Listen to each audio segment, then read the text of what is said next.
Hello, everyone, and welcome back to another episode of the Overseers.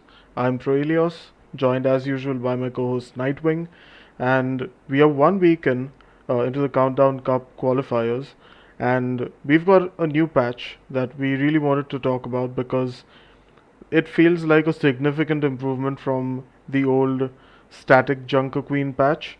And like honestly, we weren't even sure that we were going to get a fresh patch for the Countdown Cup because like they just announced it so far late into kind of the mid tournament break that yeah, we were just like really curious about whether or not it's going to happen, but it did.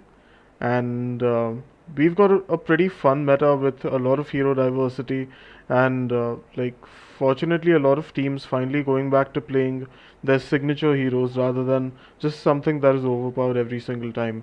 So, Nightwing, what are the changes that you think have mainly impacted the meta and that have really kind of allowed these teams to settle into their comfort picks once again? I think definitely the fact that I think it's mostly like the tank changes. Uh, the DPS changes aren't that massive, and they don't really matter as much. It's mostly the fact that Junker Queen has been nerfed, and Diva and Orisa have been buffed. So Winston was already pretty usable, and that's why he was like really prevalent early on in the season before Junker Queen.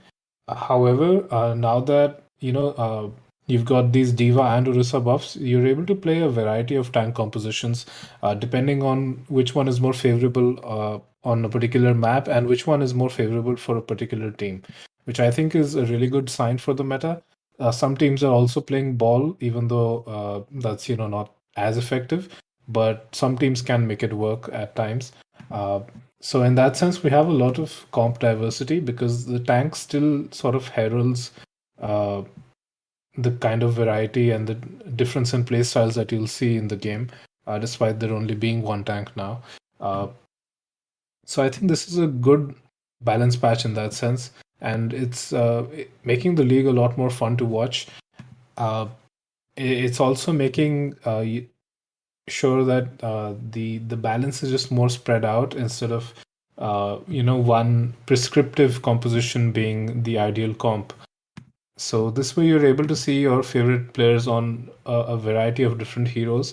It tests the flexibility of different players, and it also really rewards players who can become those goated hyperflex players.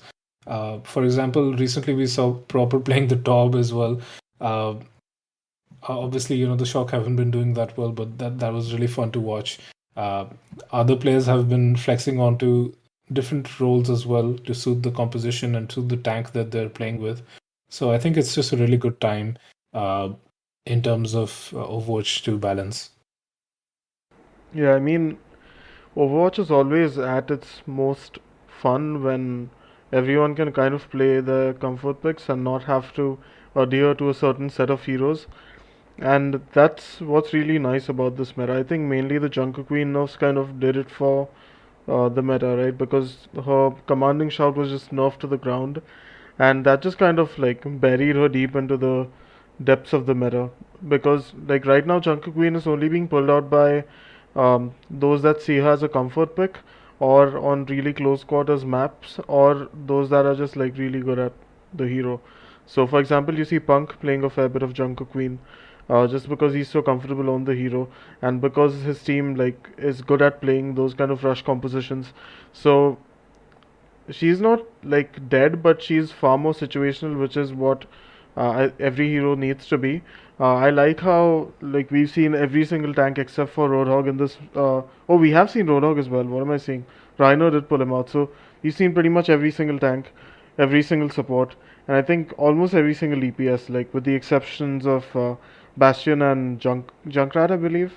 Correct me if I'm wrong, but it's just good to see, like, cause we are, for example, seeing those Reinhardt rush comps from the London Spitfire again, with Chari swinging the hammer.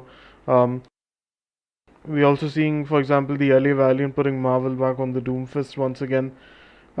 It's a really good time in general. We are still seeing like double flex support comps. We're seeing Ana Lucio. We've seen some Ana Mercy as well in the APAC region. And Tracer Genji's back. Sojourn is still viable. Ash is being played. Snipers like Hanzo and Biro are also viable on Junkertown and Circuit Royale. So all in all, it's a really fun meta, and yeah, we'll just move on and I guess discuss the repercussions of this. Starting off with the kind of big news from the APAC region, which is that the Seoul Dynasty are kind of just back on top because they've gone 6-0, that is map wise this week, and also gotten the revenge on the Shanghai Dragons. Like they just swept them 3-0, and yeah, just cemented their name as the best team as far as this week goes in APAC. So, Nightwing, what do you think went right for this team, and especially what do you think went wrong for the Dragons, who even went on to lose to the Guangzhou Charge, which was a loss that nobody really expected at all? Yeah, I think one of the things that went right for the Soul Dynasty is the fact that Sombra is a really good pick now. And Fitz, maybe he's not at the level of, the lip of legend, but he's still a pretty darn good Sombra. I think he did actually have some good plays on that. I think, Smurf was able to get back on the Winston, which is obviously one of his best heroes. Uh, Prophet was able to get out of support jail and try and play DPS again, which was again a successful endeavor. I mean, the Soul Dynasty has been dominating for most of the season, despite a few dips here and there. So it's really no surprise that when you let these players play their best heroes, that they'll succeed. That said, you even saw Smurf swapping off to the Diva. Uh, at times, you saw Iris, obviously classically known for his BAP, but in recent times, he's been getting really good at the Ana as well. So I feel like basically it's just that this whole Soul Dynasty were able to put their players in favorable hero picks and picks that they've played for thousands and thousands of hours at this point. Instead of adapting to that slightly strange playstyle that the Junker Queen Rush comp has, where it's almost like a sort of a fighting game, in the sense that you have to know when to sort of back out, you have to know when to go in, but it's really small, tiny movements. Uh, Here, they're playing more classical Overwatch, and there they can just frag out, I feel. Uh, Honestly, I think it's hard to tell what really went wrong with the Shanghai Dragons. However, when I was watching that match, I did see that Bebe was playing, and I'm sorry, but I'm just not a huge fan of Bebe, especially his Ana. Uh, I've tried to view his gameplay in the past, and it's just not really up to snuff with uh, Izayaki on his own team, but also most other Ana players in the league. So I feel like apart from that, the Shanghai Dragons maybe just don't understand this meta very well quite yet. It's still in flux. They're not really able to grasp a solid footing on it, maybe. Uh, that said, I think a lot of it was just them not showing up on the particular day and the Soul Dynasty uh, just popping off and being in the right state of mind, I guess. Yeah, I mean it's no doubt that the Dynasty are a really good team, like you said, Nightwing. They've been dominating for most of the season already. Um, but I do think it's just the Shanghai Dragons getting in their own heads a little bit because like they were really good at perfecting that Junker Queen composition, and now they have to like you know reset, go back to square one, and learn how to play this brand new meta once again. And historically, the Dragons have been a little bit slow sometimes at picking up new metas and figuring out those whole rock paper scissors shenanigans. Like as we can see right now, because we do see, for example, Diva comps like that are being countered by the Zarya comps that are being countered by Ana Zen, which is traditionally played with the Sigma, which is again countered by Diva, who can dive in the backline. So, like, it's even though it's not a hard meta, there is a bit of a counter picking situation going on, which the Dragons need to just sort of settle into a little bit. I think they can definitely still be competitive. It's not like they are totally out of it, but it's just that like Moon is a little bit sometimes slow at figuring out strategies. Like once he does figure them out, he can teach his team to play the meta really well.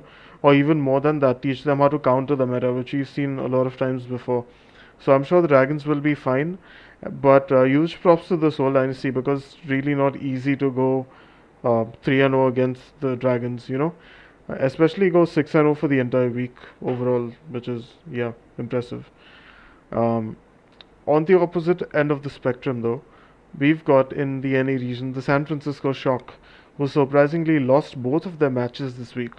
They lost to the Washington Justice and the Houston Outlaws.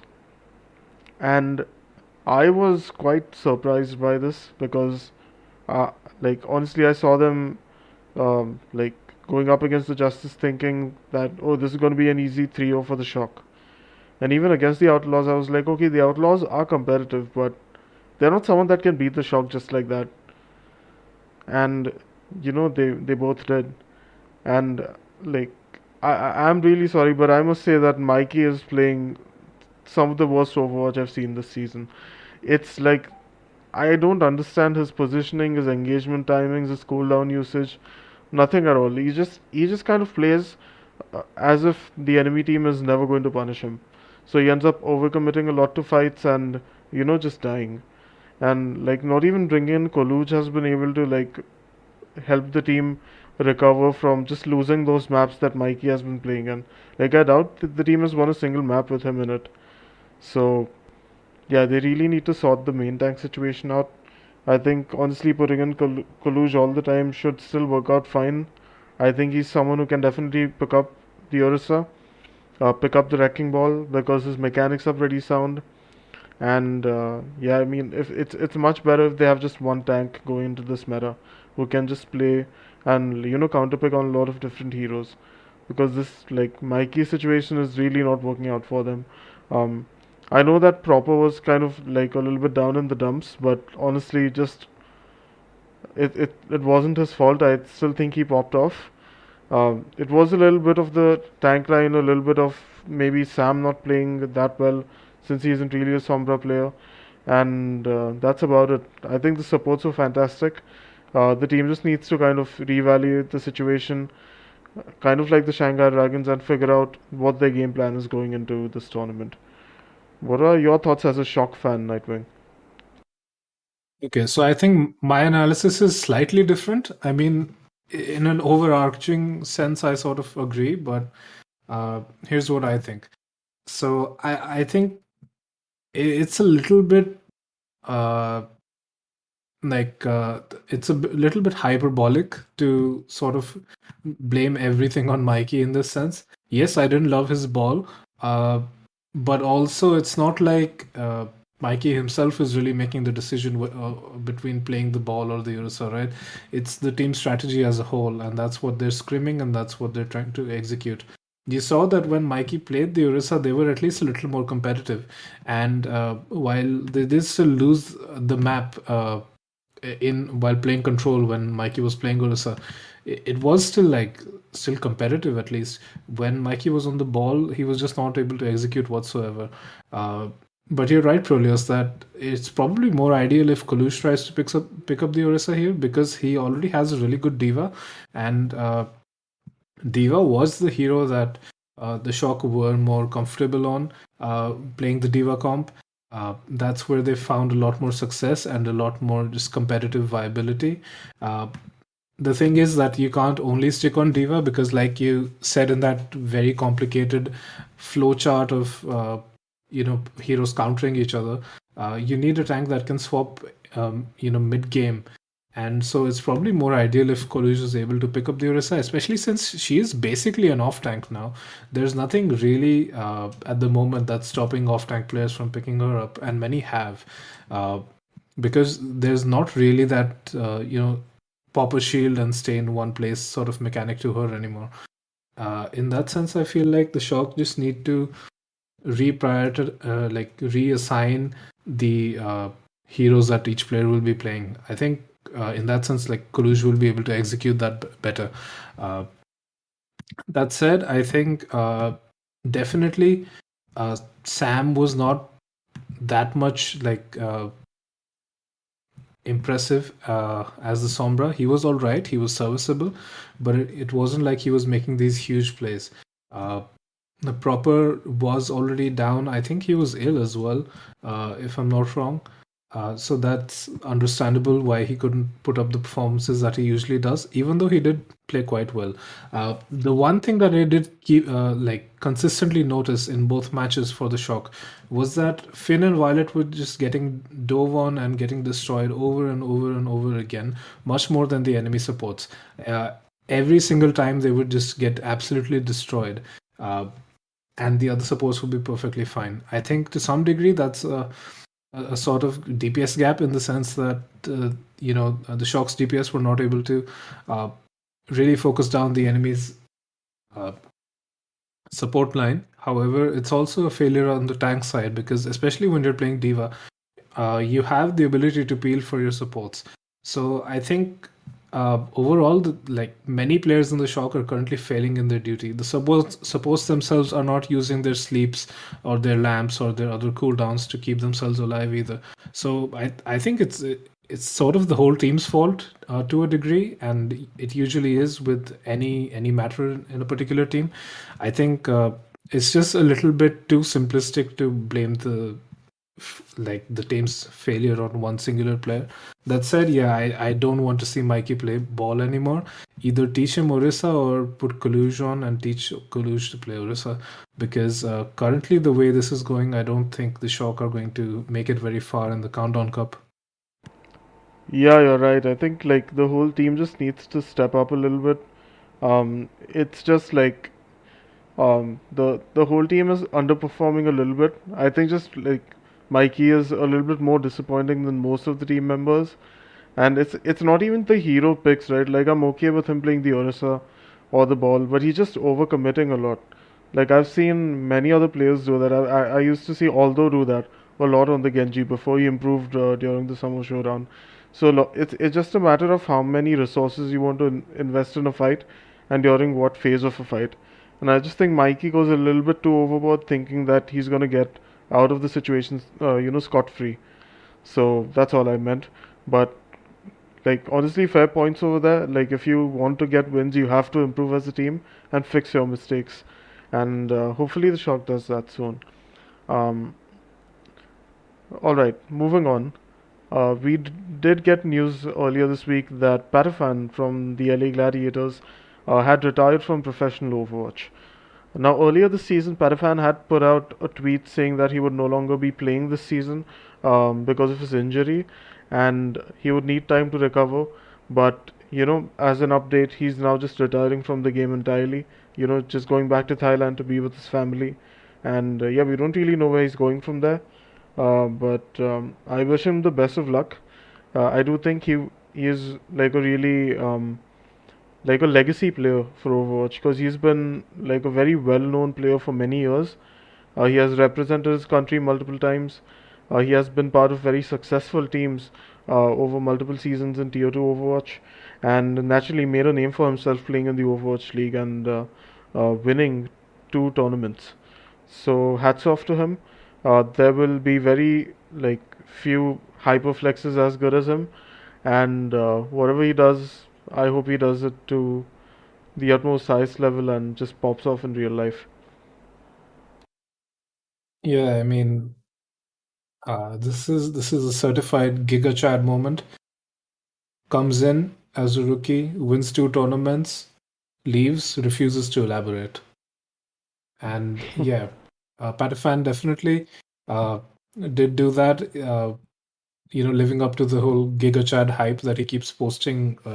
Those filtered Twitter selfies with. So I think obviously you can't really escape the trap of online gaming, that is carpal tunnel and other wrist injuries. There's not really much you can do about it once you've got it.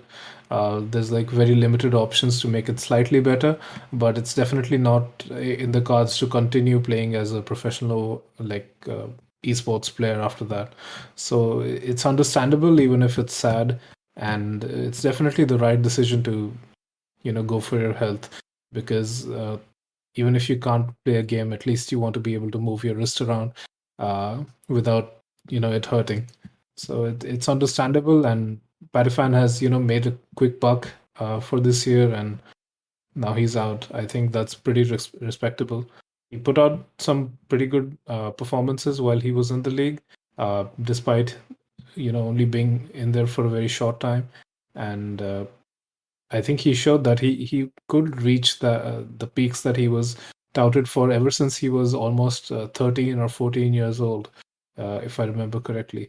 And so that has finally come to fruition after so many years. So I think in that sense, good on him. Uh, how this affects the gladiators, I feel, is sort of negatively, but I think they'll also manage. They've still got some really insane players on their roster. They've also, gotten rid of Ans and got Happy in, and that seems to be working okay for them. So I don't think the gladiators are too shaken up, even if they've lost a pretty good player. Uh, that said, I think Patiphan would have definitely given that, uh, extra edge to just win out some of the toughest matches in the league. Yeah, and I think that's the only like roster change that happened this week. So let's talk about some other big news that was released, which is just some information from the league that uh, for the playoffs we will be seeing the exact same patch that we have currently in the league with two changes. Firstly, the new DPS passive that they've introduced, which is absolutely bonkers, by the way, which upon getting eliminations, DPS players now get like 25% increased reload speed and movement speed for 2.5 seconds, which is insane. Like, it's just an overpowered passive, and honestly, it's overpowered for certain heroes, and not so much for others. Like, you can see how this would benefit someone like Genji, but be absolutely like nonsensical for someone like Widowmaker. So they will be removing that new passive upon the criticism, and they will also be adding Kiriko, which I did mention last week. And yeah, Nightwing, you weren't here last week actually. I didn't get to ask you. What are your thoughts on Kiriko and her skill set in general? I think it's a great hero concept, honestly.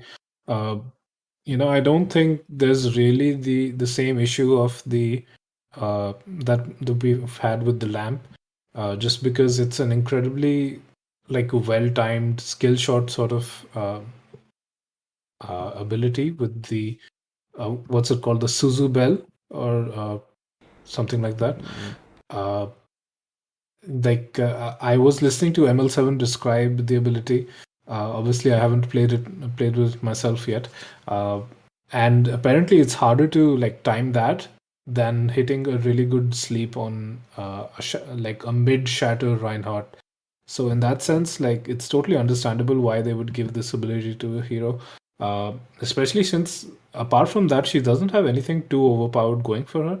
Uh, she's got what 40 damage body shot kunai with limited ammo, which do 120 on a headshot. But honestly, Zen can do more than that, so it's not really that bonkers. She's got healing that can miss as well. Uh, with the talismans that she throws out, and those are roughly the same healing rate as Mercy from what has been reported so far. So, I mean, a Mercy that starts to miss is basically useless.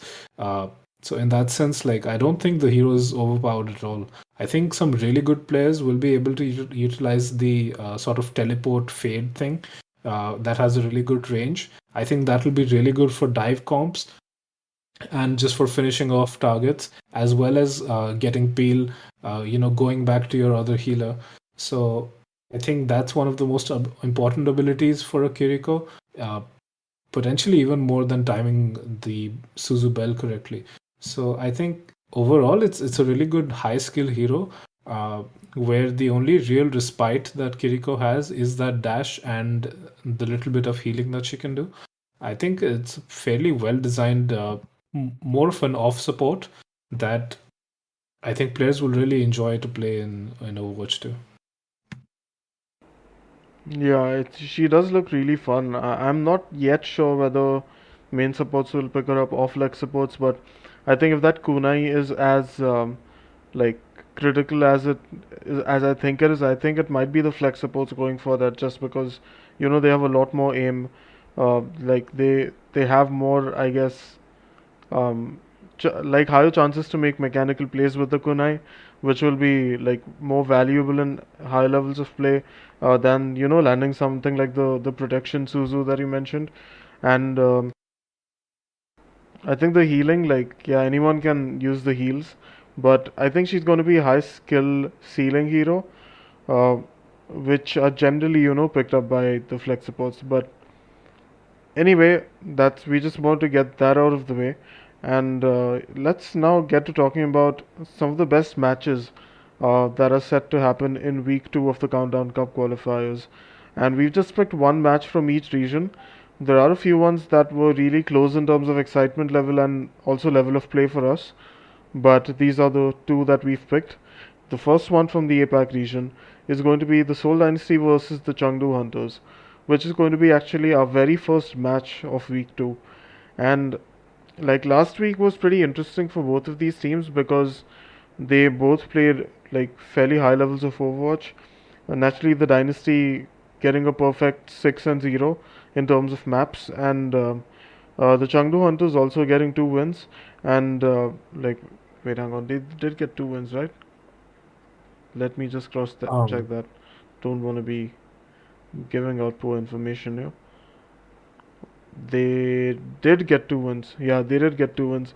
And like all in all, I think they were back in the Chengdu zone. They were playing like some unorthodox compositions. You could see Jinmu bring out that Farah once again, which we really aren't seeing as like a popular pick for any other team. Then we're also seeing, him and Leaf kind of flexing between the Tracer. It's really fun to see Jinmu picking up the Tracer as well. I honestly think he's looking pretty decent at that. Like, better than one would have expected. And all in all, just like the fact that Gaga is quite flexible, like it's enabling him to pick up, the Orisa. He's already good at, all of the main tanks actually. In addition to that, he can bring out the room fist sometimes. So it's just like a fun meta for the hunters, and also a fun meta for the dynasty. Just because Sombra is so strong and Fitz is so good at her, and the team is just back on their comfort picks. So it's going to be a really fun match to see. Um, I do believe that the dynasty has the upper edge in this case, just because of how flexible they are and how good they are at countering the opponents. So those are my thoughts, and yeah, Nightwing, you can share yours as well. I mean, yeah, I definitely don't disagree that the Dynasty is probably better. Uh, but I do have to say that I actually like this version of Chengdu. They were starting to slip in the middle of the season. They were looking much less than impressive. Uh, and now I think they're kind of on their own beat again. Like you said, they're in the Chengdu zone, though honestly, they're playing a bit more sensible compositions than what I would consider the Chengdu zone. The Chengdu zone is when you just absolutely confuse your opponent as well as to what the heck you're playing or how you're playing. Uh, Shout out to my boy Amon. Amon. But yeah, I think Chengdu is definitely a lot better than they were earlier in the season. Uh, Jinmu's Tracer has been surprisingly good. Not elite, but good enough a lot of the time. And obviously, Leave, there's a reason why he was made MVP, and he continues to show that. Uh, I feel like even Daisy, I didn't hate his Sigma. I thought it was fairly effective. Uh, Especially in a meta where you're not seeing that much sigma, like you're seeing it here and there, but people are usually pulling out the Urisa or the Diva or sometimes the ball, but Daisy with the sigma was also fairly impressive. uh, so I think overall like the Chengdu Hunters are playing mostly comfortable heroes for them, and they're getting to shine on them, which I think is a really good opportunity for them to try and go for that countdown cup. Because in other metas, we've seen that Chengdu players tend to sort of be one-trick ponies to some extent, or two-trick ponies, I guess, where they only play these one or two heroes well, and then everything else they're sort of mediocre or just straight up bad at. So I think this is a good opportunity for Chengdu to try and squeeze out enough wins to be able to, get into that playoff contention for the Countdown Cup. Uh, because when the meta is more open, you really see Chengdu thrive. Uh, Whereas when the meta is sort of rigid and sort of unquestionable, you see Chengdu just fail to adapt then. Uh, so yeah, I think the Chengdu Hunters have a good opportunity here, but the Dynasty will probably just take it because I feel like on a pound for pound basis, the Dynasty just has better players at the moment. Mm. Oh yeah, for sure. That's some really good points over there. And what do you feel about the second match that we've picked, which is the London Spitfire going up against the Dallas Fuel in the NA region? Because we are seeing a bit of contrast with the Dallas Fuel mostly sticking to that Zarya composition, with Hanbin at the helm.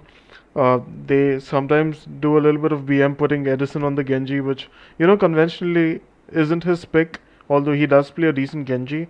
And they've got Doha playing that Reaper and, the Ana Lucio backline versus the Spitfire, who are playing like a more diverse game. They're playing the Reinhardt Rush, you sometimes see the Winston coming out. They even play that Zenbrick ball composition at times. So, who do you think wins out in this matchup overall? I think I'll have to give it to the Fuel, honestly. Uh, just because I can't really excuse the London Spitfire dropping a map to Vancouver. Uh, I feel like London is definitely a good team, but Vancouver really hasn't been a very good team. They are definitely starting to step up a lot more than they did in the beginning of the season, but that still doesn't excuse the fact that they didn't just straight up 3-0 them, I feel. Uh, and like Fuel does have some really good players, and they have the confidence to be putting Edison on Genji, which is a hero that he's basically never played in the league.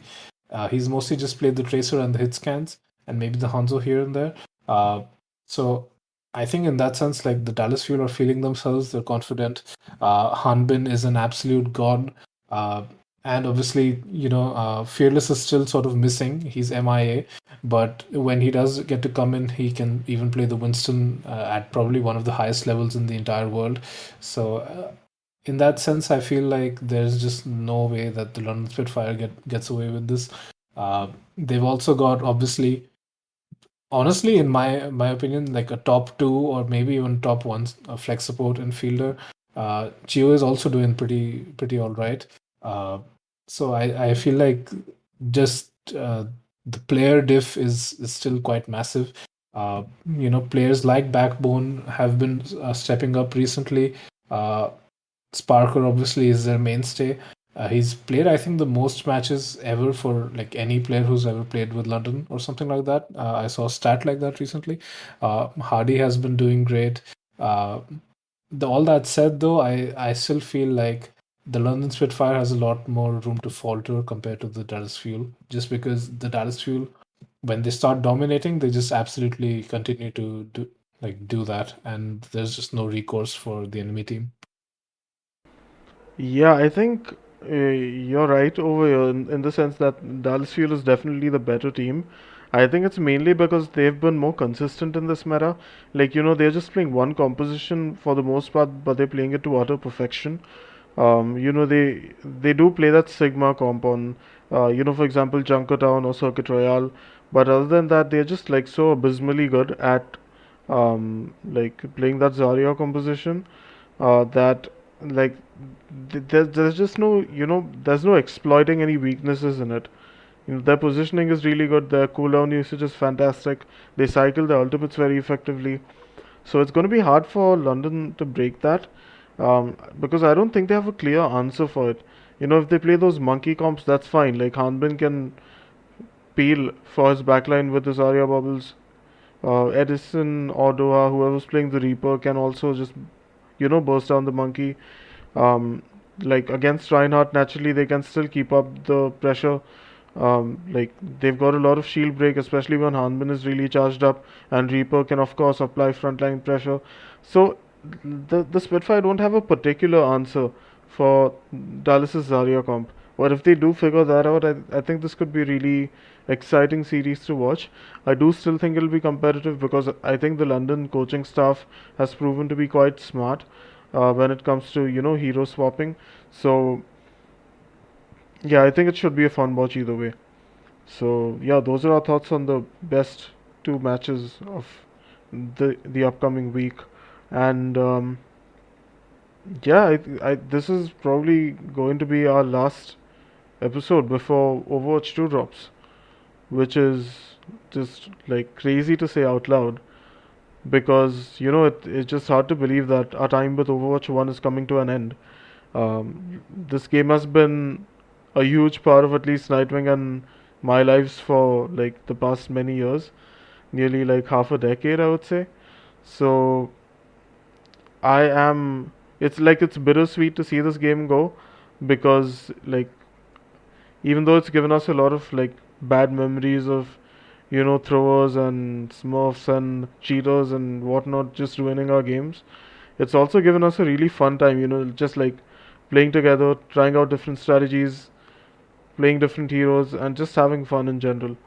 So we are moving on to a new phase in Overwatch, like with Overwatch 2, but it doesn't feel like a transition. It feels more like the actual loss of a game and the acquisition of a new one. So just yeah, like any final words to say about Overwatch 1 Nightwing? Yeah, I mean, Overwatch has definitely helped me spend a lot of time. Uh, was I think anyone that's been like a regular Overwatch player can appreciate uh, like it just being a sort of escapism when you were in the lockdown, for example, during 2020, or just whenever you feel down, you can come into this game and rage at other people instead. But yeah, I'm definitely excited to touch grass once this game goes away. That said, I think it's been a really fun experience with whatever small nitpicks we might have. I feel like Overwatch is still by far the most fun game I've probably played in my life, and definitely the one that's made me stick around the most. Uh, and I'm excited for what is effectively a huge DLC and a very big patch to the game. In my eyes, like obviously the core of the game is being sort of changed, but I'm still gonna be able to play my favorite characters. I'm still gonna be able to have a good time, uh, and the community is gonna hopefully thrive even more. So I'm pretty optimistic to the future, but it has been a really fun ride so far, and uh, just good like a goodbye to Overwatch 1. Uh, I didn't appreciate it while I had it. I mostly just raged at it, uh, but it was definitely fun while it lasted. Yeah, I mean, we do just get angry at the people and the games that we love, so the rage is completely understandable. And yeah, like just before we close out, like a huge thanks to all of you guys, whoever was watching our videos and supporting us. I know it's a pretty small community at the moment, but we would love to have more of you join us on this channel. We will continue to cover Overwatch League news as we have in Overwatch 2 so far. So yeah, if you like our analyses, do leave us a like.